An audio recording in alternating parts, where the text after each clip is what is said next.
Velvet Note's a place where you can see and hear world-class musicians in a setting that's as intimate and as comfortable as your very own living room.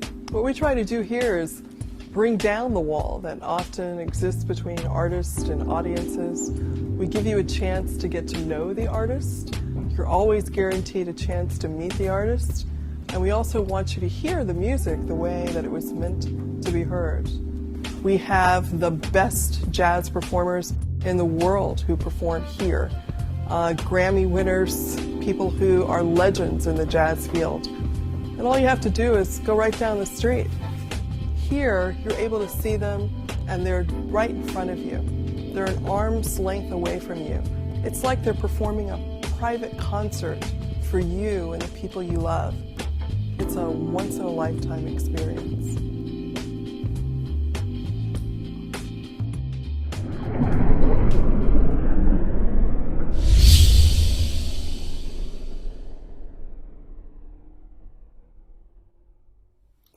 Hi, I'm Carla Harris. As a performer and as a listener who has enjoyed some incredible shows at the Velvet Note over the years, I've often been struck by how when people are inside those walls, the issues of the world outside just fall away, and the connection between everyone inside is heightened. To me, that is the power and the magic and the beauty of the live music experience. And it's why I hope that as you enjoy the encore concerts that the Velvet Note is streaming each weekend, that, if you are able, that you would click the donate button that you see somewhere on your screen, because when you do, you'll help the Velvet Note make it through this tough time and be there when we can gather again and feel that magic.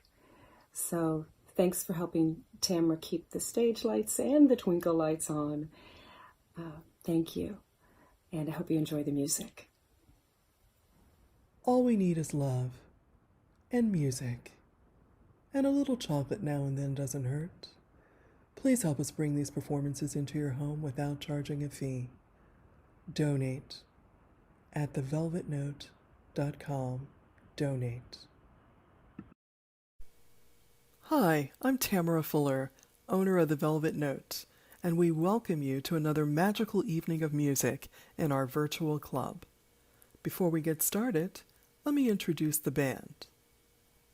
Nick Rosen's calling for music began very young when he was plucking out tunes at the piano.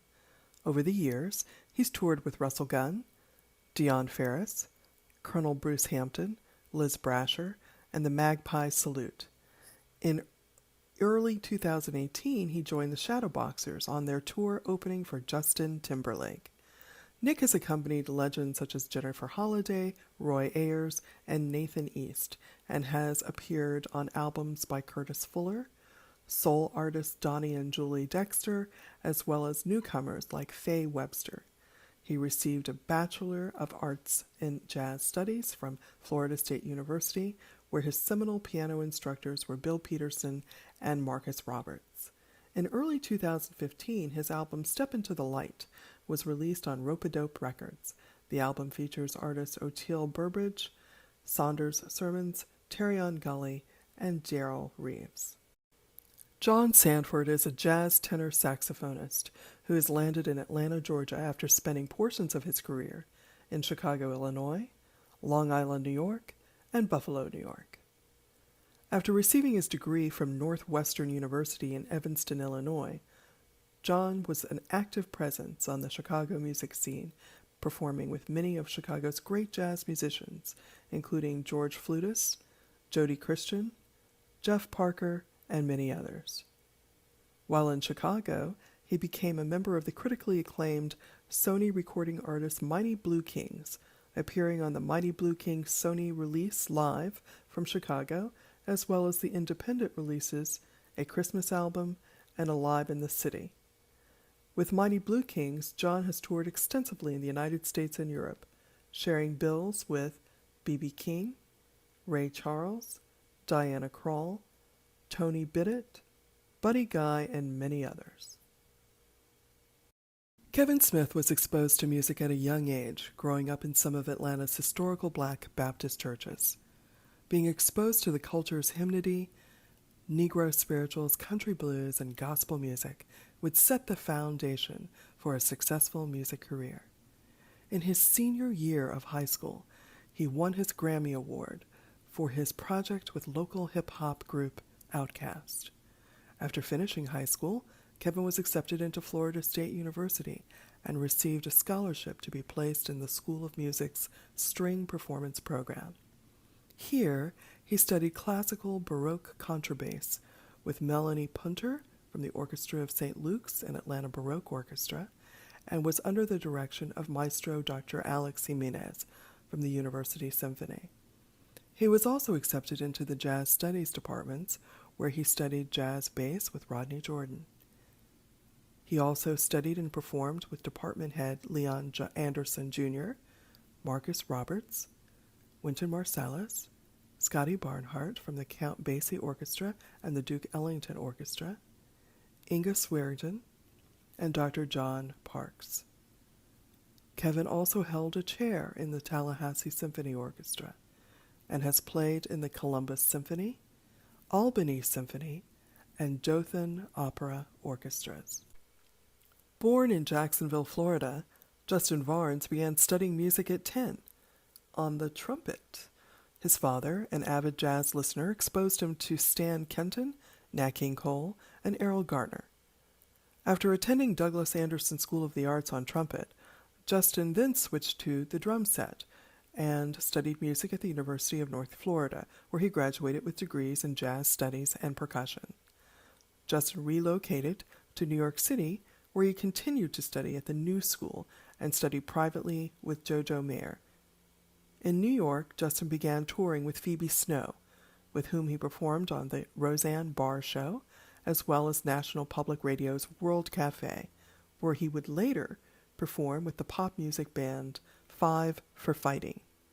Justin is currently a music teacher at the prestigious Lovett School, music director for the Velvet Note, and founder of the acclaimed online drummers resource and the Legends of Jazz series in its 7th season. At the Velvet Note!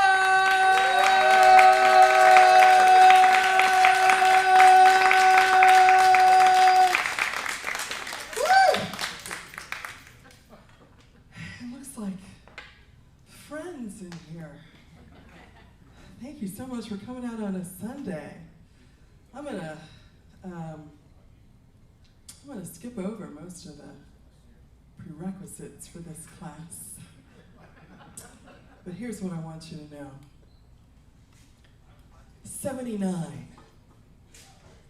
That's the number of nominations that Quincy Jones has had.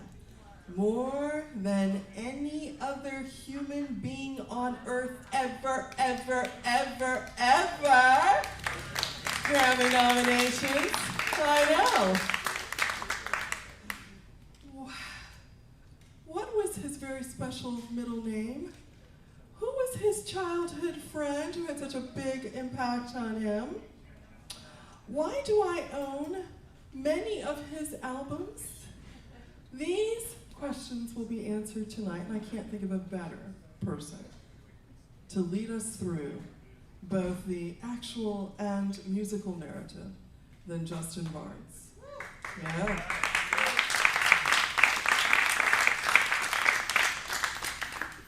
Justin Varnes is not only a drummer, but an incredible storyteller. He has put together this series called Legends Of, which takes us through the lives and the influences of the most iconic musicians in jazz. And it gives them, brings them to life for us. And talk about bringing it to life. The cats he plays with here, it's just like magic. I usually give them a hard time, but I'm going to give them their due.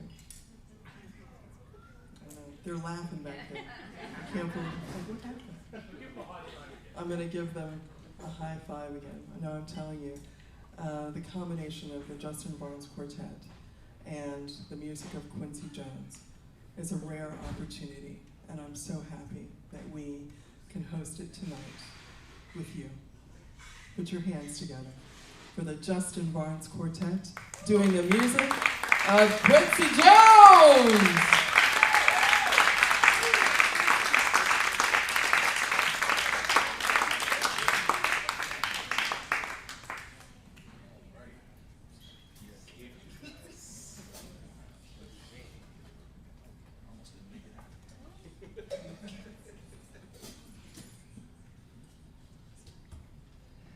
We usually just sit back there and ham it up, and she has to say it loud enough. The reason she says it so loud at the end is for our benefit, so that we actually remember to come out on stage. So. All right, we'll get to it.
Thank you so much.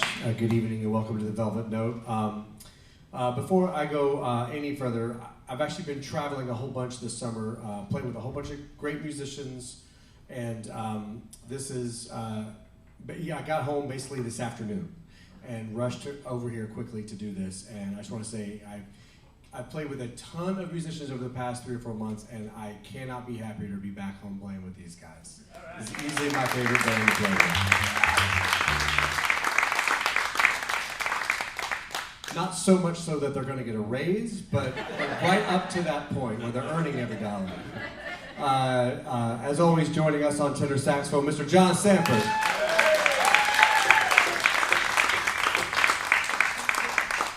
On piano, Mr. Nick Rosen.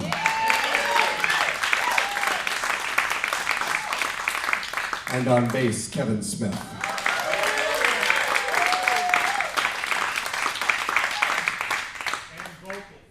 Oh yes, he's got a little singing. You can't put a microphone in front of him, but he'll sing. So tonight we're celebrating the life and the music of the great Quincy Jones. And if you are familiar with that song, the fact that it's on a Ray Charles record, and the fact that we opened with the song not written by Quincy Jones on an album that Quincy Jones doesn't play on, and his name's not the leader on the record, actually is a little bit of a portent of things to come. We're going to talk about Ray Charles here in just a second, but the way I kind of think of Quincy Jones is that if Quincy Jones were a superhero, like if he were an X-Man or something, his power is that he can hear every note that's ever been played on any record ever. And he can just find you and say, I know what you need. You're going to do this song. We're going to have this person play on it. It's going to be this tempo and this key. Go. It's a hit. We're going to catalog this. It is amazing what this man has been able to do. And when you consider where he came from, it's even more amazing.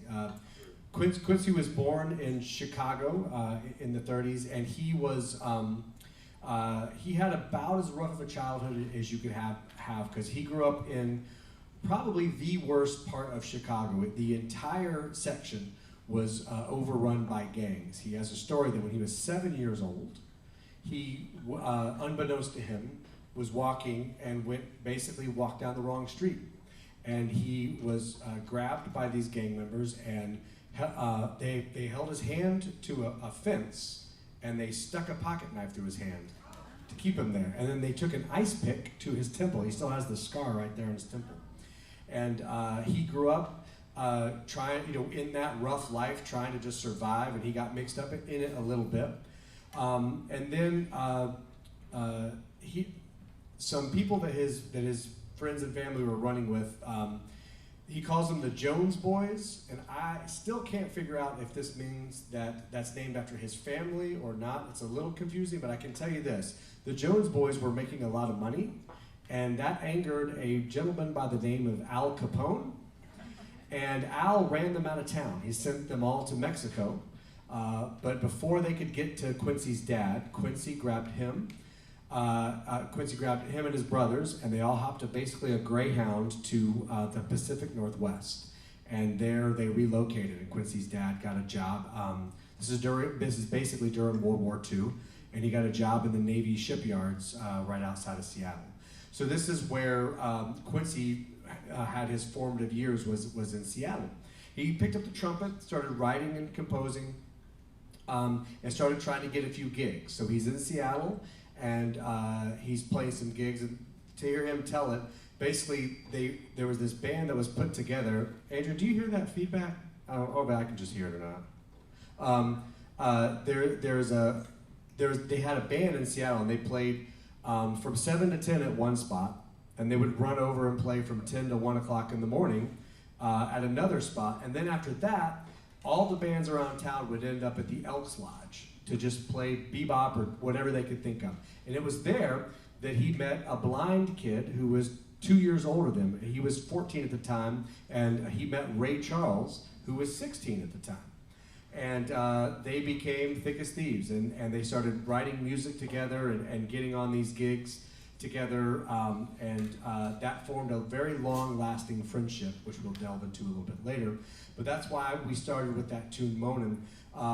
Quincy produced a handful of records for Ray Charles, and one of those records is now an iconic record. It's in the Grammy Hall of Fame, and that record is entitled Genius Plus Soul Equals Jazz, and that was Quincy's production for Ray Charles, and it features that tune on it, which is entitled Moanin'. When Quincy was working a lot in Seattle and really building up a name for himself, he and Ray Charles were backing up all sorts of people. They backed up Billie Holiday and Billy Eckstine and all these amazing musicians that would come through town. And he was only 15 when Lionel Hampton came through town. And at the time, Lionel Hampton was probably the biggest jazz artist of the time. He was outselling Louis Armstrong, he was outselling Count Basie, he was outselling Duke Ellington. He had the biggest band, jazz band in the country. And so he heard Quincy play and heard one of Quincy's tunes that Quincy wrote and said, man, you want to go on the road? He's 15, right? And he's like, yes, I do. And so to hear Quincy tell it, he went to the back of the tour bus. He didn't check with his parents, didn't do anything. He just went to the back of the tour bus with his trumpet and just sat there for 4 hours, not saying a word, hoping that like nobody would change their mind. And so he said, Hamp got on the bus, he said, hey kid, all right, yeah, this will be fun. And then Hampton's wife got on the bus, Gladys Hampton, was like, yeah. No kid, you gotta go. Lionel, what are you trying to hire a 15-year-old kid? He's like, kid, you gotta go back to school, we'll call you later, I promise. So it broke his heart that he wasn't gonna be able to tour with Lionel, but he would say years later, if you knew what was happening on that tour bus, like Gladys did the right thing. So, so anyway, he eventually gets a scholarship to the Berklee College of Music, and he goes there. He's only there for about a semester when, sure enough, Lionel Hampton calls again. But this time, Quincy's 18, and he's ready. So he hops on the road with Lionel Hampton. He's playing trumpet in the band, and the band is filled with Benny Golson is playing tenor saxophone in the band. Clifford Brown is playing the trumpet part right next to Quincy Jones. And they're playing a gig in New York, and Charlie Parker is next door, literally next door playing.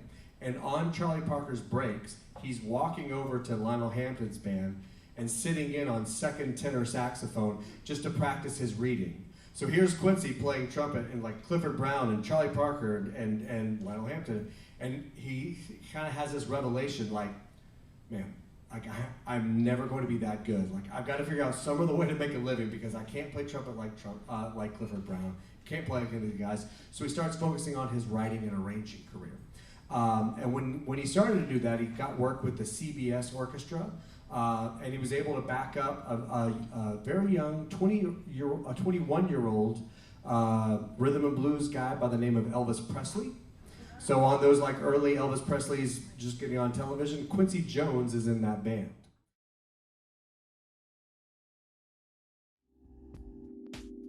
The Velvet Note's a place where you can see and hear world-class musicians in a setting that's as intimate and as comfortable as your very own living room. What we try to do here is bring down the wall that often exists between artists and audiences. We give you a chance to get to know the artist. You're always guaranteed a chance to meet the artist. And we also want you to hear the music the way that it was meant to be heard. We have the best jazz performers in the world who perform here. Grammy winners, people who are legends in the jazz field. And all you have to do is go right down the street. Here, you're able to see them, and they're right in front of you. They're an arm's length away from you. It's like they're performing a private concert for you and the people you love. It's a once-in-a-lifetime experience.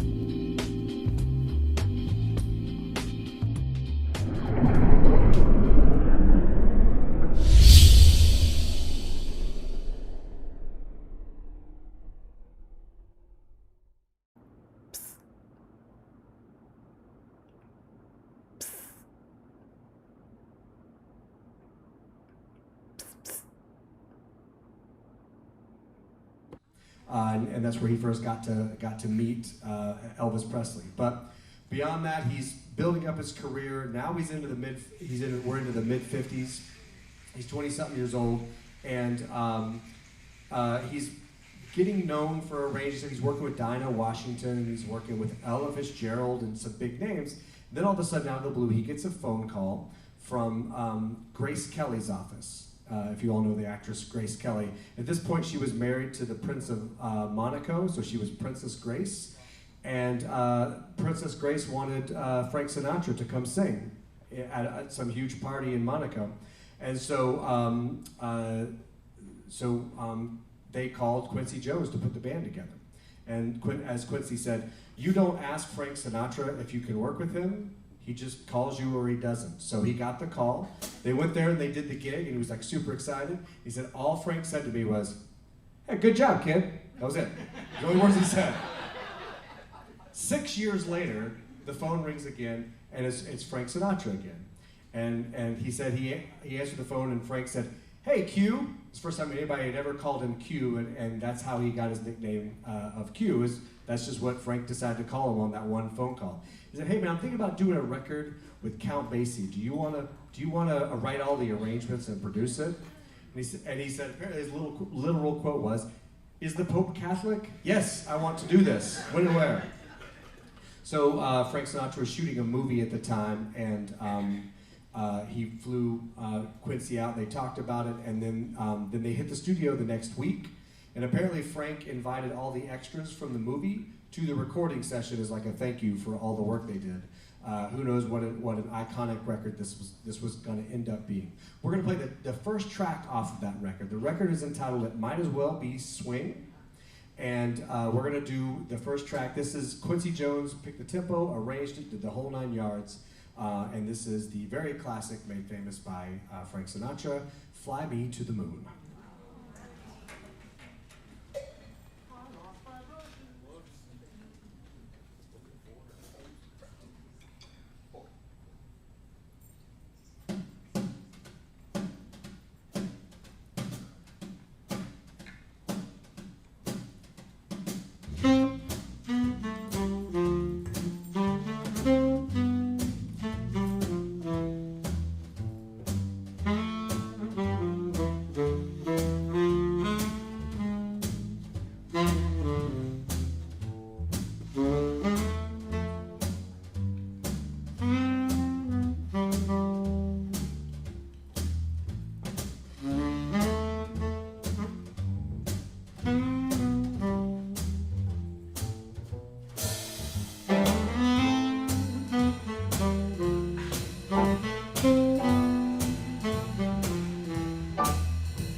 So it was Quincy's collaboration with Count Basie and Frank Sinatra that sparked that whole kind of resurgence of Frank Sinatra's career in the early to mid 60s. Sinatra, the Sands, there's so much great Sinatra music that we instantly think of. When you think of all the music that Sinatra made, it's amazing how if you just ask some random person who knows anything about Sinatra's music, they'll probably rattle off 5 of the 10 songs that they rattle off of the hundreds that he's done were probably arranged by Quincy Jones. And a similar feat is going to get done, probably even more effectively so, in a couple of decades through his career. So we're going to talk now about how he transitioned. So he is a trumpet player, or was a trumpet player, and then he worked his way into starting to arrange and produce music for jazz musicians, and then he got his first crack at soundtracks, at scoring music for a movie. The first one he got was called The Pawnbroker in 1964. And he holds the distinction for being the first African American to score a major motion picture. It was not the last label that he got like that. He broke so many color barriers for musicians, and that was the first one. After the success of The Pawnbroker, he got asked to do a second movie. This movie was called Mirage, and it starred Gregory Peck. And he showed up. He said he showed up for the first day, and he met the producer. And he said, you get to this point where you can see it in their eyes. Like, yeah, okay, I know what's coming. He goes, oh, okay, give me 1 second. And he realized the producer didn't realize that Quincy was black. And he said, give me 1 second. And he ran off. And then apparently what he did was the producer called Henry Mancini. And he's like, hey, there's this guy here. We gotta make a switch. He said, well, what's his name? And he said, Quincy Jones. He goes, Quincy Jones? Come on, man, it's like the 20th century. What are you doing? What do you think he's gonna do? Write Gregory Peck a bunch of like old-timey blues? Like, give the kid a chance. He's great, trust me. So he ended up getting to do the movie, and that was a really important phone call to be made. Apparently later, Gregory Peck said, actually, that would have been cool to do a whole bunch of old-timey blues stuff. That would have been fun. But that movie ended up being a success, and he went on this whole run of scoring so much great music for so many great movies. He did The Color Purple, he did The Wiz, he did In the Heat of the Night, he did The Italian Job. His list of soundtracks is pretty extensive, and it's covered about 40 to 50 years of his career, which is just phenomenal when you think about it. So during that kind of soundtrack phase is when he got a chance to meet a 12-year-old by the name of Michael Jackson. He met him at a party, just kind of like in passing. He goes, oh yeah, okay, that's Michael Jackson. And then several years later, Quincy got asked to do basically a musical version of an updated version of the Wizard of Oz called The Wiz. And that's when he got to actually know Michael. Michael was 19 when all of that started. And Michael had been with the Jackson 5 for a long time, and at the first meeting of Quincy and Michael for The Wiz, Michael said, hey, I'm thinking about trying to get a new sound going, and I was wondering if you want to produce my record. He's like, kid, we've got this entire musical, like we have to write all this music for Nipsey Russell and all these people, like I can't even think about that right now. Let's just do this work. You're 19, it'll happen, don't worry. So in the process of doing The Wiz, Quincy said he noticed that Michael was easily like the most serious, most dedicated, most studied person on the set every day. And he said he noticed something about Michael that he didn't expect. He said he calls what Michael was doing with the Jackson 5, he calls it bubblegum music. And he just means like, it's like, cool, this is like kind of nice fun, ABC, 1, 2, 3, all that sort of stuff. He said, but he realized that there was this whole other level or layer of depth to Michael Jackson. And he had this really special quality that he was somehow, seemed like he was 100 years old and also still 10 years old. He was still just a boy. And that really intrigued Quincy. So Quincy was like, all right, you know what? Let's do a record together. So Quincy went on to do 3 records with Michael Jackson, and they are 3 of the best-selling pop albums of all time. And I do this thing with my jazz history class where I ask the kids randomly, okay, name me a Michael Jackson album. And I'll say, Thriller. Okay, name me another one. Off the Wall. Okay, name me another one. Bad. Okay, cool. So he made 19 albums. You just named 3. Quincy Jones produced 3 albums for Michael Jackson. Those are the 3. That's how important and that's how special Quincy is. So we're going to do a tune right now from that very first collaboration for the 2 of them. This is off the album Off the Wall. And it was a tune that he picked for Michael, written by another great friend of his, Mr. Stevie Wonder. So this is the tune entitled I Can't Help It.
So that was obviously a huge pop hit, that entire time frame with Michael Jackson.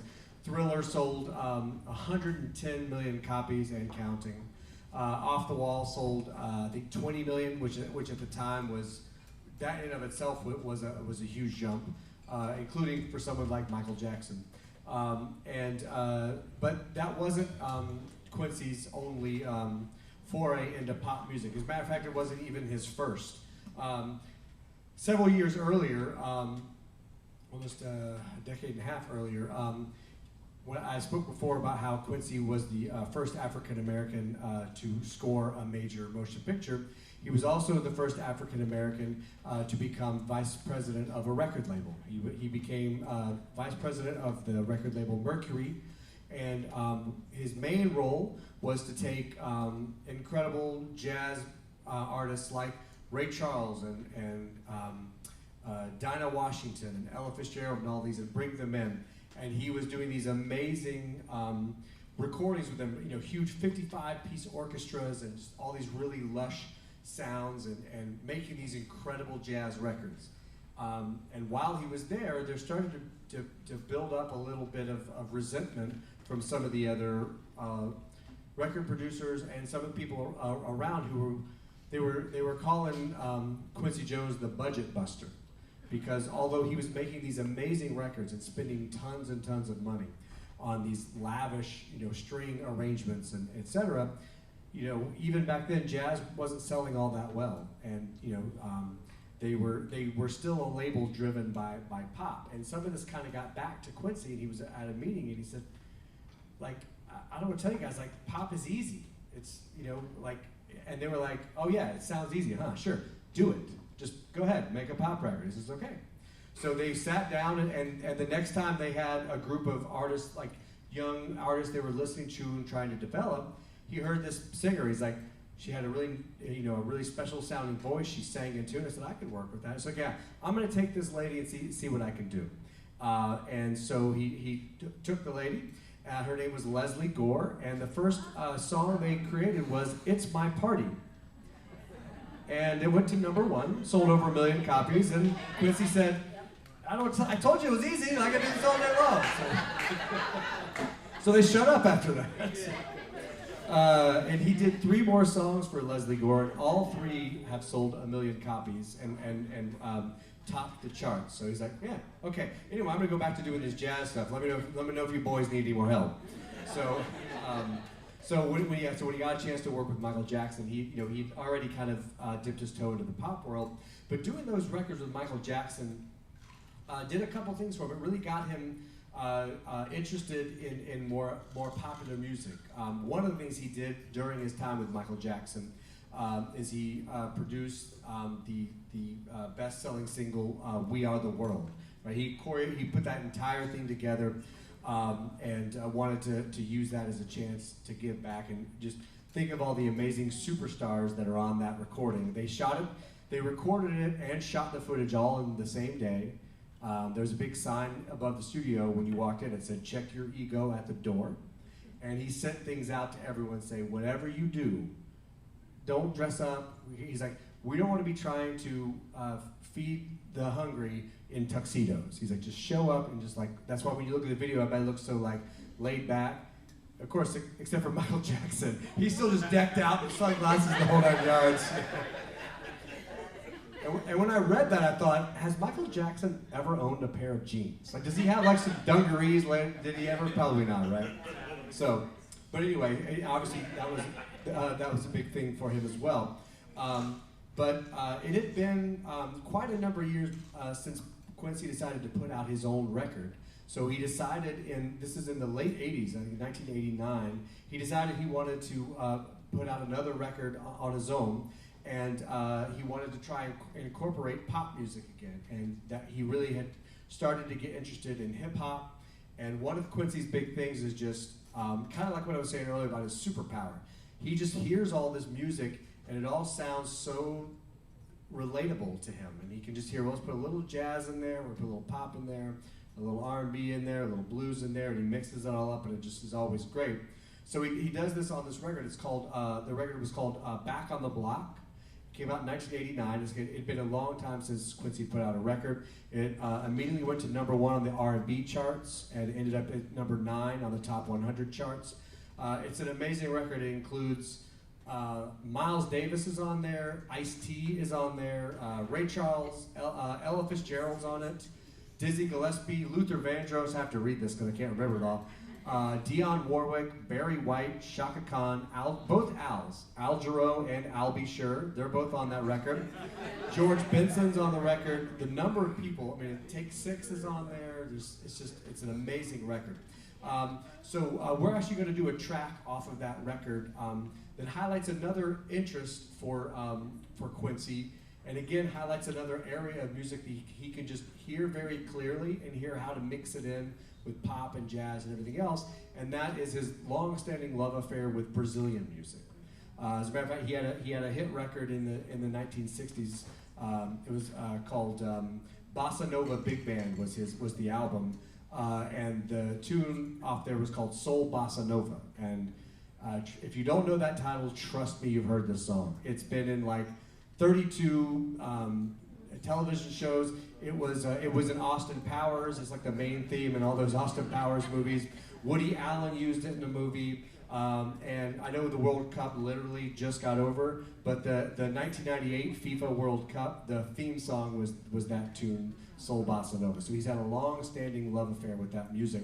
He does a tune Back on the Block from a good friend of his named Yvonne Lenz. And Yvonne wrote a very beautiful tune. It's entitled September, and it's known as kind of the Brazilian wedding song. It's a beautiful tune. It's on that Back on the Block record, and we're going to play it for you right now.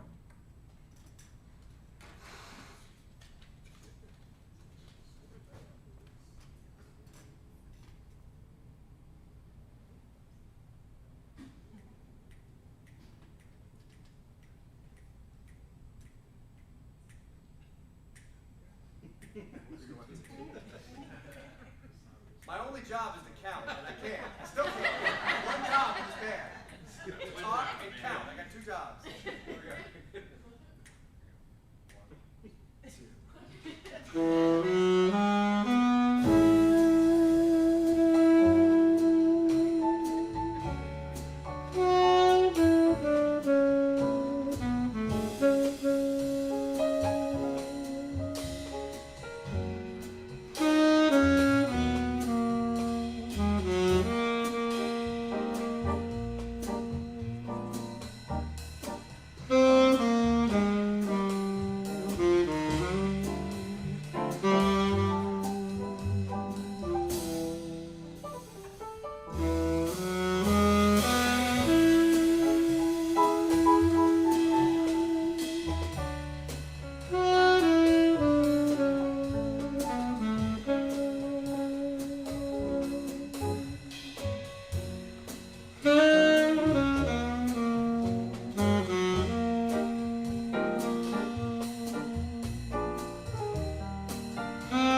So I had mentioned that this Back on the Block record, which kind of put Quincy back on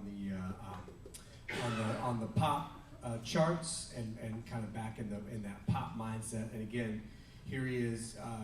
At the time, hip hop was still kind of getting developed in the mid to late '80s, and he was able to hear that and realize that he can hear that music the way it relates to every other kind of music, and he was able to use it to great effect on this album and in albums to follow.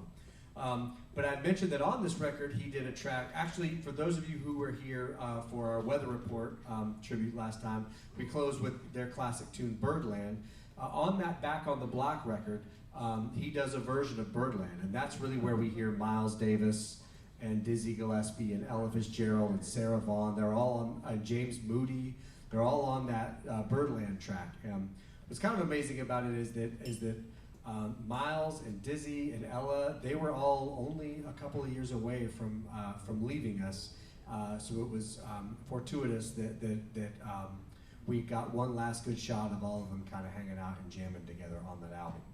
It was then that he started to talk a bunch with Miles Davis. He had known Miles from way back.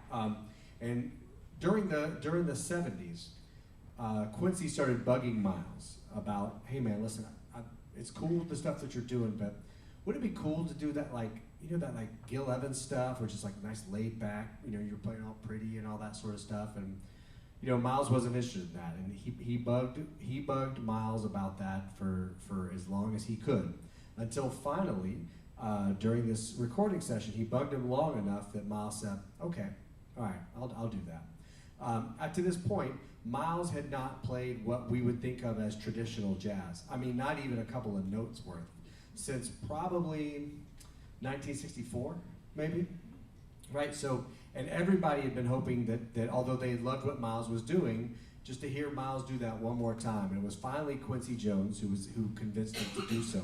So in 1991, Quincy and Miles took the stage for their first and only time together. It was at the Montreux Jazz Festival. And Quincy had arranged all this music that kind of spanned that entire kind of classic Miles Davis era. And they performed it live on that festival, and they made a recording out of it, which actually helped Miles out a lot because Miles was getting ill, and this kind of was a little bit of a boost to him financially. It helped him out a lot, and just got his name out there one more time. Miles would die less than 2 months later, so this was Miles's last recording, and Quincy was able to produce and arrange a beautiful final recording for Miles Davis. We're going to do the first tune off of that live recording, and this goes all the way back to 1949 when Miles was just getting going with a very young Gil Evans, and it's a beautiful Miles Davis tune. He didn't write it, but he's clearly known for it, and this is a tune entitled Boplicity.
basically kind of run part of the gamut for him. He's been, a 14-year-old kid learning from Ray Charles, playing in the Lionel Hampton band, getting kicked off of buses. He's climbed the top of the pop charts and turned Michael Jackson into from a cute little kid who was super popular to a global superstar, the likes we may never see again. He helped resurrect both Frank Sinatra and Count Basie's career in the exact same moment in time. He helped put a beautiful and fitting bow to the end of Miles Davis's career. His list of awards and recognition is something that if you saw it, you wouldn't believe it. He has 79 Grammy nominations. 79. I have 0. Like 0. Although we do have a Grammy Award winner in the band.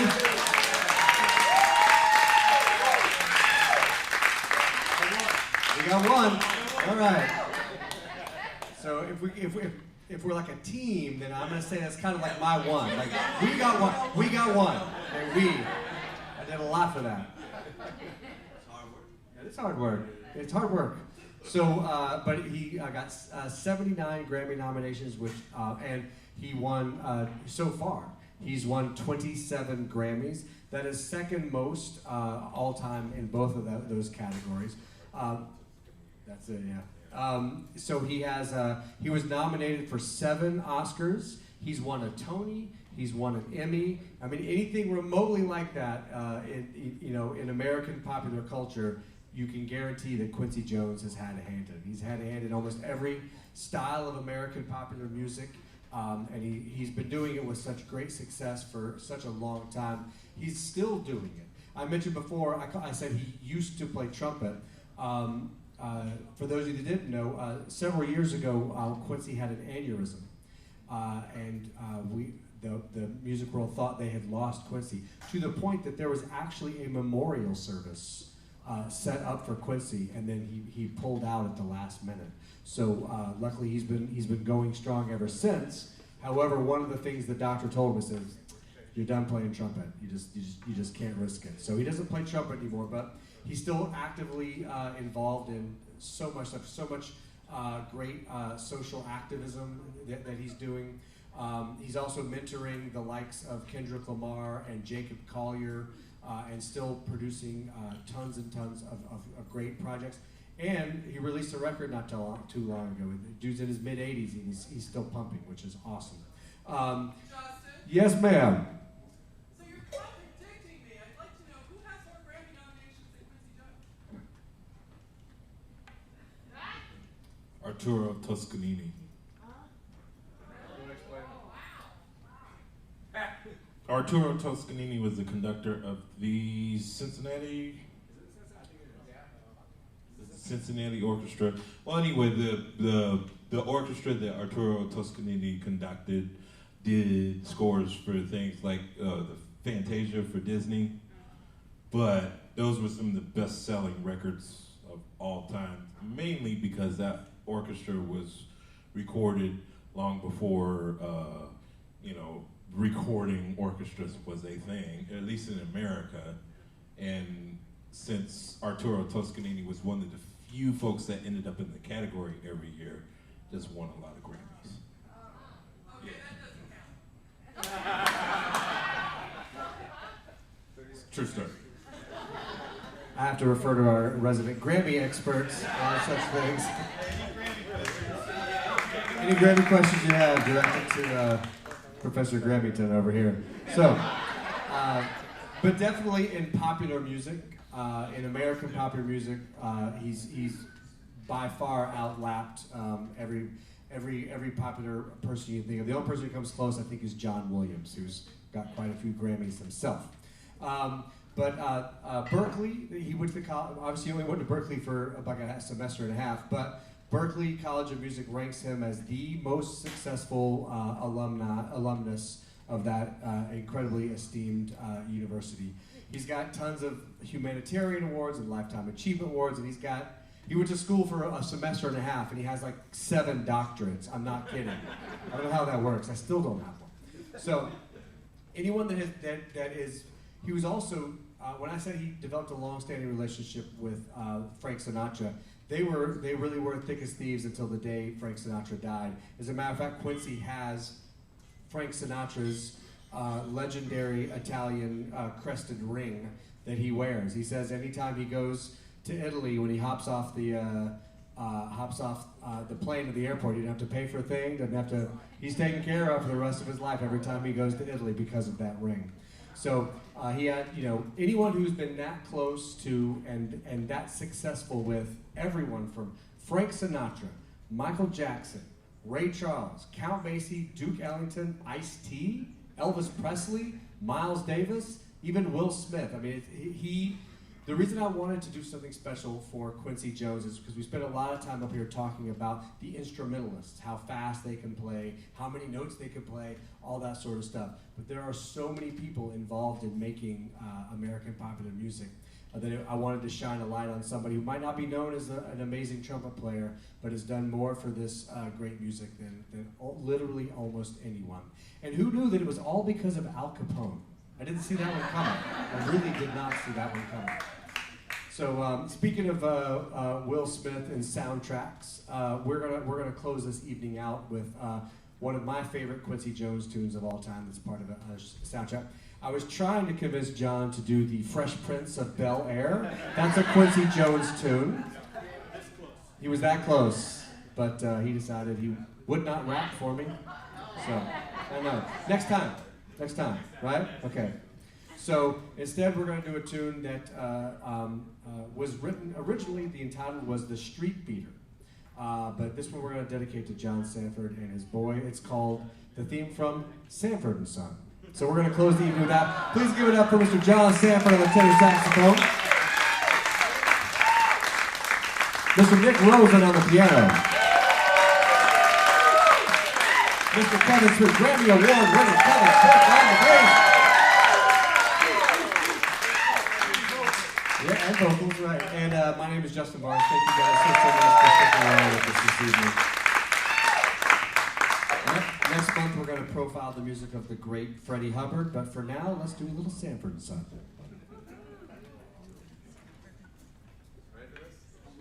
I have to read Sanford and Son. What's wrong with you? One, two, three.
Quartet with Rosenthal and Smith. My name is Justin Varnes. Thank you so much for spending your Sunday evenings with us. Now here's the owner of the Velvet Note, Miss Tamara Fuller.